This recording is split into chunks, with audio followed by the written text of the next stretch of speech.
अब मैं development failure and economic challenges of the Darjeeling hills पर आधारित पावर पॉइंट प्रेजेंटेशन के लिए प्रोफेसर जेता संस्कृतायन को मंच पर आमंत्रित करती हूँ। Professor Jeta Sanskrityayan. Good evening, everybody, and honored guests. Just a few words in explanation of the presentation. This presentation is trying to tell you the economic background of the demand on the aspirations of the hill people. Now, when we say development failures, we feel in the hills that the development that has taken place in all spheres in the country has somehow failed to touch us. It has failed to touch our lives. And we feel like leaves cast adrift on an ocean of development, but we don't find a place to rest and we don't find a tree to grow on because we lack that tree to which we can attach. And to show that this demand is not just an emotional demand, but it's rooted in economic issues, this presentation will shed some light. Now, to set a framework, this is Darjeeling in 1910. It's a town which has a very sparse look. It has a lot of trees, a lot of well laid out cottages, and obviously it was an elite hill station, which was how Darjeeling was planned. Anyone who has been to Darjeeling recently will notice that this is a ghost of the past. Those of us who have been in Darjeeling, we can recognize the contours, but we can't recognize the landscape. Now, the reason why Darjeeling was acquired was basically with strategic intent, because it was on the borders of the country. So in 1835, the Darjeeling Tract was acquired to keep a watchful eye on the Bhutia raids from Sikkim, Bhutan, and Tibet, because at the time there was hostility between these. And as the forests were cleared and land became available, the colonial experiments with tea and plantation crops began. Construction of a commercial railway lifeline, which is the Darjeeling Himalayan Railway, for the new industry caused population to spiral as the plantations expanded continuously. The mild climate also encouraged seasonal visitors and long-term settlement by the colonial elite. The Darjeeling Hill towns soon supported a fine collection of elite hill schools, health facilities, and tourist entertainments and amenities.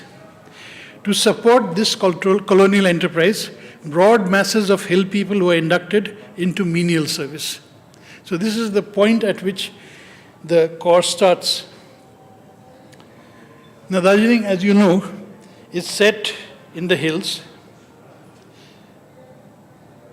And this is basically how it's contoured. All of us know that the highest, this is the Everest complex and this is the Kanchenjunga complex. And Kanchenjunga sits on the border between Nepal and Sikkim. And like we have two rivers, this river defines the frontier between Nepal and Sikkim and Darjeeling.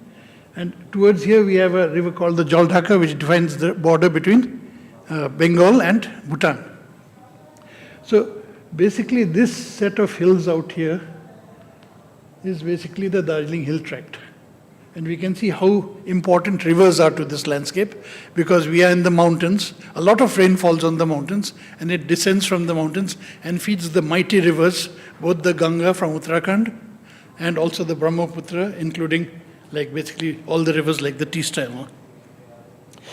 This is a landscape which is very, very rugged. Someone would even say it was corrugated. It's difficult to live on. Anyone living in a mountainscape has a very, very hard life. And this is basically the entire Darjeeling Sikkim tract. The high mountains basically are the Indian borderlands beyond which lie the plateau regions of the Tibetan Autonomous Region. The major rivers that come down, the Lachin, Lachung, basically descend and then they unite and then become the Teesta. And so this is the divide between Sikkim and Darjeeling, and Sikkim and Kalimpong. To go on. Again, we see the corrugated landscape. This is basically the roughness of the terrain in Darjeeling. And most of the upland areas you see are basically They are in the nature of snow deserts. No people can live there. It's too high and too cold. So we have people set on this terrain, but human settlement has taken place in this region. And basically, because we have a colonial history, which is from where the Darjeeling development started, the colonial enterprise was basically something that required a lot of people to come in, because first they had to cut the forests, for which huge amounts of labor were required. Then later on, to serve the British-controlled tea industry, a lot of people were inducted into service. And because of the availability of work in Darjeeling, population began to increase in leaps and bounds from the 19th century onwards.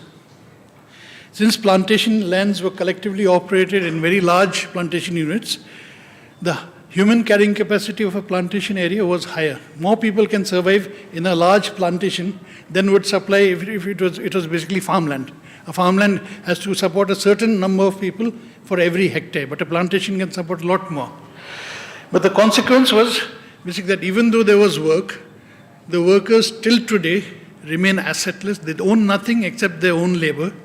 They don't even own the houses they live in, and they are poor. And this poverty is a stamp of the plantation culture, which has never been removed from the Darjeeling Hills. Why this is important in the Darjeeling context is because this kind of plantation enterprise is not found anywhere else along the Himalayas. It's only there in Darjeeling. Now the consequence is that if we compare across the Himalayas, this is Himachal Pradesh, this is now the Uttarakhand Hills, this ridge is basically Darjeeling. We are looking at different censuses from 1901 up till 1991. And we are looking across the Himalayas and into the Purvanchal region. So we have Meghalaya, we have Assam, we have Mizoram, Tripura. The highest growth of population in the Himalayas has actually taken place in Darjeeling. There's of course a growth here which is basically in Tripura, but then the reasons for the growth of population in Tripura are quite evident, that after partition, a lot of movement from East Bengal brought people into Tripura. But in Darjeeling, the movement has taken place along the entire century. And what I want to basically emphasize is that Darjeeling is the most crowded area of the Himalayas. So the problems that Darjeeling are seeing today, unless they are solved, these problems will be seen across the entire Himalayas, because population is growing in the Himalayas and there's not enough support and not enough carrying capacity, which is shown also in these curves. When we split up the growth in Darjeeling, this is the growth of population in the district. The marked increase starts after 1951. Up till 1951, the Darjeeling subdivision had the highest population, but after 1951, Siliguri subdivision overtakes it because of very large resettlement in the plains of Siliguri. And you have the presentation in your bag, so I'm not going to spend too much time on that. I will not take up your time. But you can just see that as the population has grown, the rate of urbanization has grown very fast. That's because the carrying capacity of the rural region is limited. There's no livelihoods available in rural areas. Plantations are not recruiting anybody. There's no work for the rural population. So the only thing that the increasing population can do is to crowd into the towns. So the red half of these graphs is showing the extent to which urbanization. Darjeeling is one of the most urbanized communities in the entire Himalayas. It's also the most crowded region of the Himalayas. And like a pressure cooker where pressure slowly builds, this problem is now festering. As Amar had pointed out in the beginning, it's a wound which has just kept on festering and festering. And unless things are done about it, this pressure can turn into an explosion. Now, just to give you a feel for the landscape, the Darjeeling and the Kalimpong is now a district, Darjeeling is a district also, borders Sikkim. At one time, the Darjeeling tract was acquired from Sikkim. And these are the districts of Sikkim. And this is a graph which shows the population growth in Sikkim, the red one, and the green one shows the population growth in the Darjeeling Hills. Now you can see that Darjeeling Hills, basically the rate of population growth was always high. Also the population in Darjeeling is higher. Darjeeling district, the old district was 3,149 square kilometers, whereas Sikkim is over 7,000 square kilometers. But population growth has always been higher in Darjeeling, mainly because Sikkim has very little land which can be habited. It's basically mostly very, very high and uninhabitable. And so we get an idea of that from here, because in Sikkim, it's only these regions which harbor a population, mostly agriculturists. And as we get into the northern areas of Sikkim, there's very little land where people are settled. Therefore, all the pressure of population is actually coming into the Darjeeling region. Sikkim is not a place where people can expand into. It's not living space. And so like as I said, a pressure cooker, the pressure just keeps on building up, and like a whole lot of problems come out after that. Now we look at another aspect, which is basically land use limitations. Like this is one of the first and most important development challenges. And I'll take you through the visual. On the western side, the territories of Darjeeling that are to the west of the Teesta were acquired by the British earlier. And that was the time when plantation expansions took place. So on lands which was originally forest, there was a lot of import of outside labor and also outside capital. Much of this capital was coming from London. It was basically planter capital.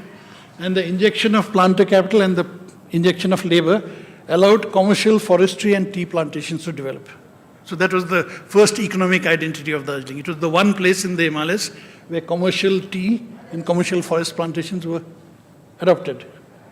Then after that, when this reached a saturation point, again there was an import of outside labor, again outside capital had to come in to create a commercial tourism aspect. It became a hill station for the travelers of India. And very late what we see is that it's become a place where a lot of hydroelectricity is being generated. Again, more capital is required from outside, more labor is required from outside. That means what this is telling us, that without an injection of capital from outside, the hills cannot develop. In the past, development has taken place because huge injections of capital came, and when the capital injection stops, then development stops. Just to give you an idea, this is the landscape on the western side. The entire forest of the slopes has been cut. There's a little bit of fringe forest left here. Entire slopes are barren because they are planted with tea. Tea plantations were on a huge scale because tea is a global industry. And we speak of globalization today, but Darjeeling was one of the first places where globalization actually took place. It took place in the 1850s. On the other side of the Teesta, which is now Kalimpong district, we have forests and we have cultivation in the middle. But just this one picture shows how difficult it is, because there's not much terrain. The only way you can cultivate in the hills is by terracing the slope. And the need for terracing means that a very little amount of agriculture can be supported in hill areas. And so if we look at the Darjeeling region as a whole, we have a north-south divide along the Teesta Valley. The river flows here. And this is the west of the Teesta. All these light green areas are plantations. The brown areas are basically cultivable areas, and the dark green areas are forests. So we can see very clearly that the western side is completely taken up mostly by plantations and by forests. Very little cultivable land exists on the western side. And on the eastern side, where there's only a few plantations, we see a lot of forest and we see agriculture. So the two regions are entirely different from each other. Therefore, the need for a Kalimpong district, which has now been created, because Kalimpong did not develop around plantations. And so the development problems of Kalimpong were never addressed until recently. Okay. Now, again, you can see the broad outline of the region. And these are the settlements, the different places where people live. In the plantation side, that is the western side, you can see large blank spaces, because in the large blank spaces, it's all landscape which is covered by tea gardens, not by houses. So people don't live in plantation areas. They crowd into the few urban settlements that exist. On the eastern side, where there's basically agricultural land, the settlements are scattered. They are smaller in size. They are scattered along the landscape. But over time, what has developed is that in an area like this, where there's no spreading out of settlements, the people crowd into the towns. That's why the towns see a population explosion until it's become intolerable. It's not something that can be handled. And even in this region, where the population was dependent on agriculture. The carrying capacity of agriculture has been exceeded, and people are also coming into the towns here because they have nothing else to do. And we believe that in a country where development is the ultimate aspiration of the people, we feel that we have been left out of development. We feel that development has bypassed us. And that is the reason for the development aspirations that we have, the people's aspirations. Okay. Now, to give you a feel for the experience, many of you have visited Darjeeling.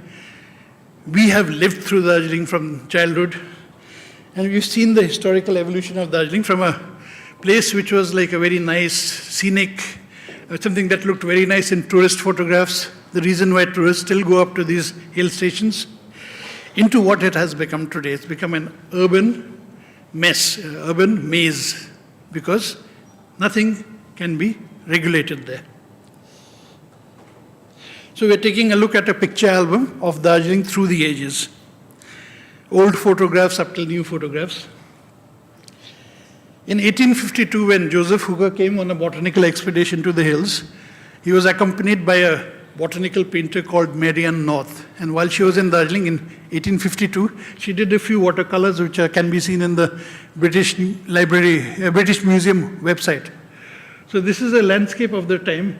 Okay, it looks like the hills today, but with very different vegetation. And you see like people, this is a lepcha costume. So the people that lived there were lepchas, and a lepcha house. So the Darjeeling that the British came to was very different from the Darjeeling that exists today. The Darjeeling that exists today is the result of the colonial experiment, and then after that, the post-development experience. An early picture shows the different groups of people. They are not of the same ethnic group, they don't even speak the same language. And it's a picture from about 1860.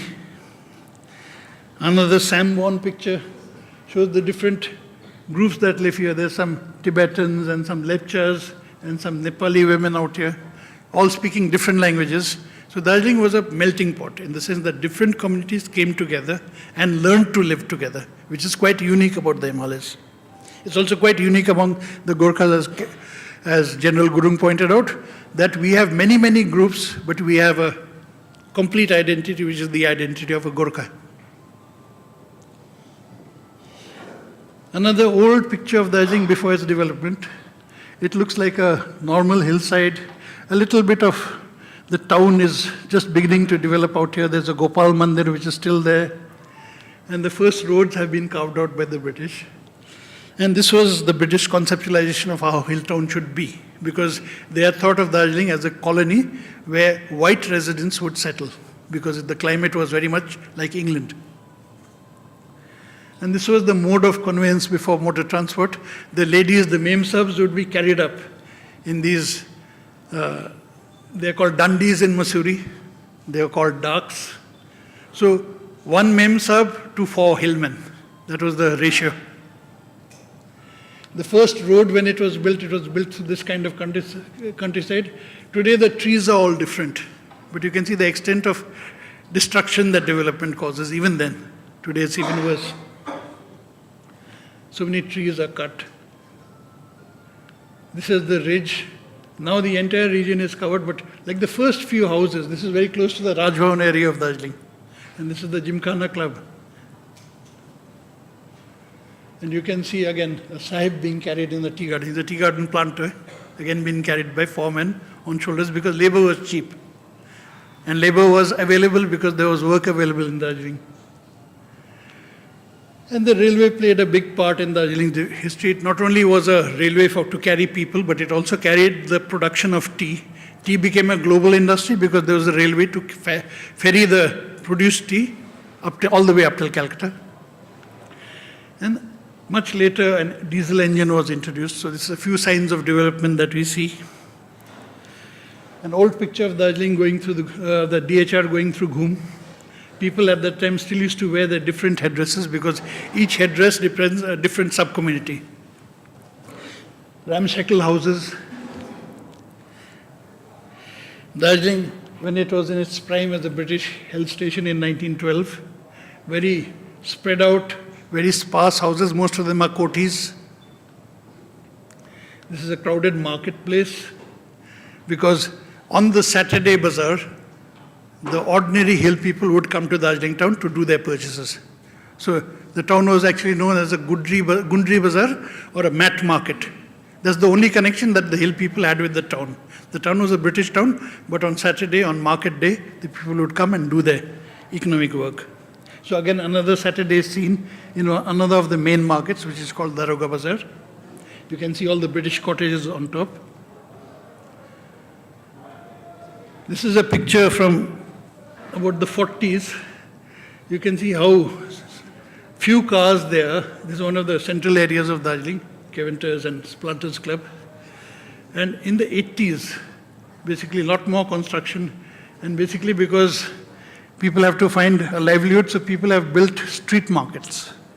All these are street markets built along, because people have to find a way to support their own lives.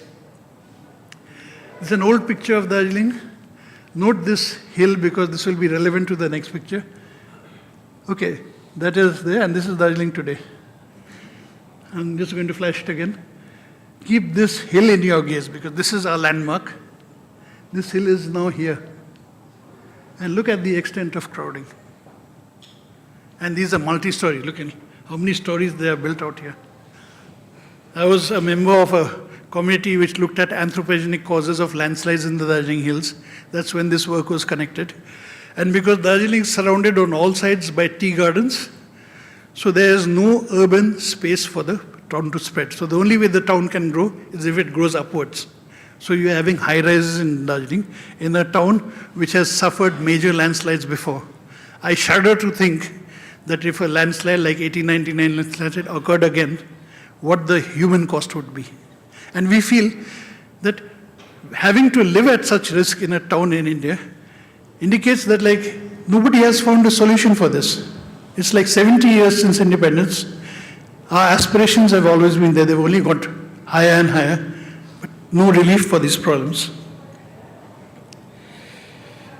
Now, one of the problems in farming in Darjeeling Hills is caused by the terrain because we don't have flat land and we don't have basically warm weather. At best, you can cultivate one crop in a year. So how does a farm family live through the rest of the year if it can only get one season's crop? It has to do mixed farming. That means farming is combined with animal husbandry. Where there is less land, there is more grass. If there's more grass, there will be more animals. If there's more animals, there will be more milk production. And there's horticulture. So there's an orange season. The Darjeeling oranges are quite well known. They are well marketed. But they give an income at one point. 1 month in a year is when the orange income comes in. So basically the conditions on the plantation areas, on the agriculture areas are pretty bad because you don't have year-round work and you can't grow crops throughout the year. So people are really fighting a battle for survival, and the battle is getting more and more grim. This is an indication of how bad the terrain difficulties are. This is Sikkim highland, and this is the Darjeeling Hills in the foreground. And basically we have these low valleys with access to water, but very, very high slopes where farming is done. I'll bypass these. This shows the nature of the solution. On a 60-degree slope, which a landslide expert will tell you is most likely to be damaged by a landslide, people have had to clear forest and they've cut terraces high on the hillside because the only thing they have to support themselves is a little bit of farming, on which they can grow one crop a year. How can families like this survive throughout the year? And why has development that has taken place across the country failed to touch their lives?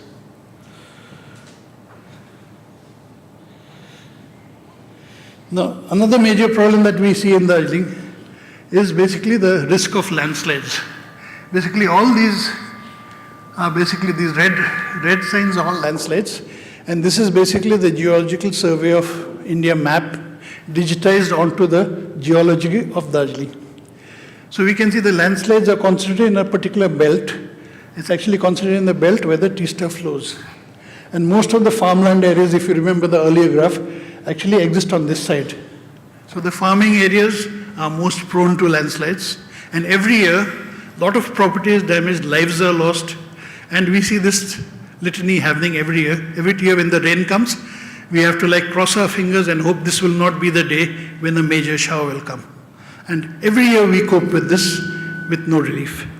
We don't have any solutions for this because there is no technical input, there is no disaster proofing that has been done, and the losses just keep on mounting.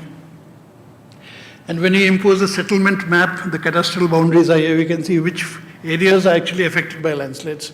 This is all work that was done for Government of West Bengal Committee. Then there is the problem of urban crowding, more and more people coming into the towns. The urban, all hill towns have mounted, the population has mounted rapidly since 1951 because of the gross inability of rural areas to absorb expanding populations. If we class the plantation areas as rural areas, then there has been no new jobs created in plantations since the 1950s. Population is expanded manifold. So the people who are in plantations cannot look forward to work on plantations. They have to leave the plantations. Where can they go? All they can do is move to the nearest township. So there's crowding into the townships. And some of them move with low skills, in which case like maybe they become like agents for taking passengers to the motor stand or to like basically look for guests for hotels. Some of them develop skills. They actually come to town for education. They join schools in the town. Then after educating, they go to college. And they cling on to the towns in the hope that some kind of work will be found. Because after all, I'm a graduate, so there should be some job waiting for me. But the jobs are non-existent. The young people are basically aspiring to a better life. They come into the towns. There's no job for them. And remember that as time goes by, the younger generation is becoming more and more educated and more articulate. So we do not have a silent reaction anymore. The young people who are frustrated with the state of affairs come out on the streets, and their demand comes out in the form that we saw it last year. People on the streets asking for a state where they have their own decision making. So perhaps the critical failure is that these problems that exist in the Darjeeling Hills have not really been even understood, because to understand them you have to compare Darjeeling with other mountain areas. You cannot compare Darjeeling with another plains area or an adjacent area like Siliguri or Calcutta, because it's so different.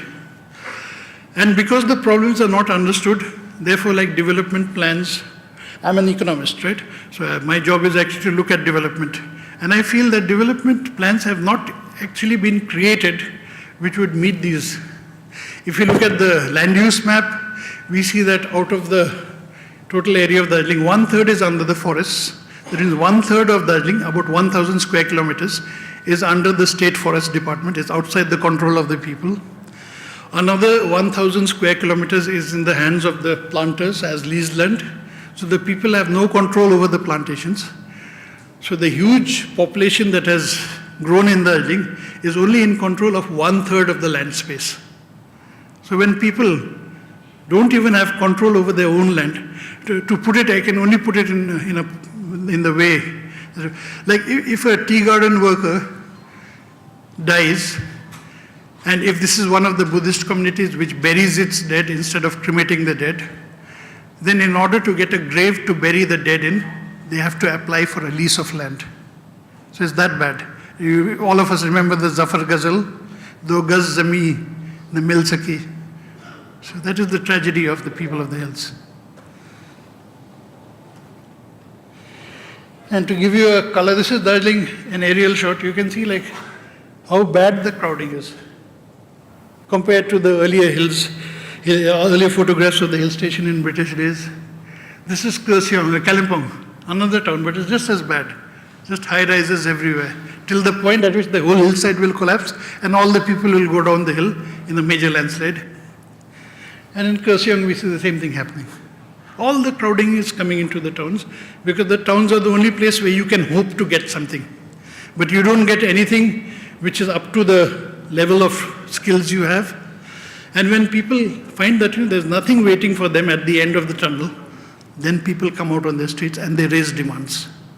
And this problem that is now coming out that is surfacing in the demand for Gurkha land has economic roots that go well back in time. They go back to the colonial origins of Darjeeling. They go to the fact that the hill population basically is deprived where the rest of India has developed. And it's a demand for like giving us equal opportunities. The aspirations of people, as I said, the ultimate aspirations are to be part of development. But when aspirations are denied, then movements take place. And I'll just conclude with this. See, a lot of things are said about tourism in Darjeeling because Darjeeling was basically set up as a tourist station. So even today, like Darjeeling is known as a tourist station. Many people visit Darjeeling.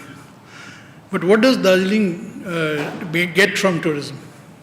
See, basically when we have more tourists, we have more population. There's more crowding in the towns.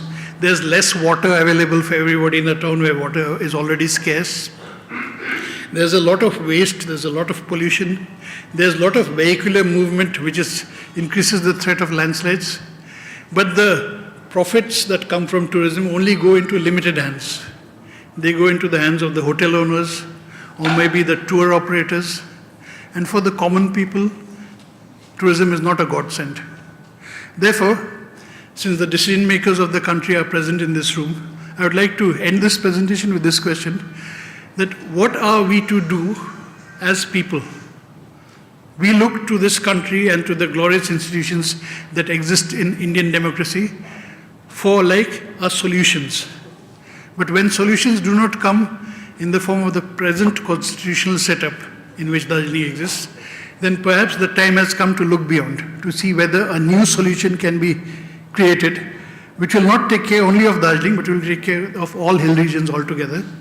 And as an economist, I feel it's my duty to bring this to your light. So thank you.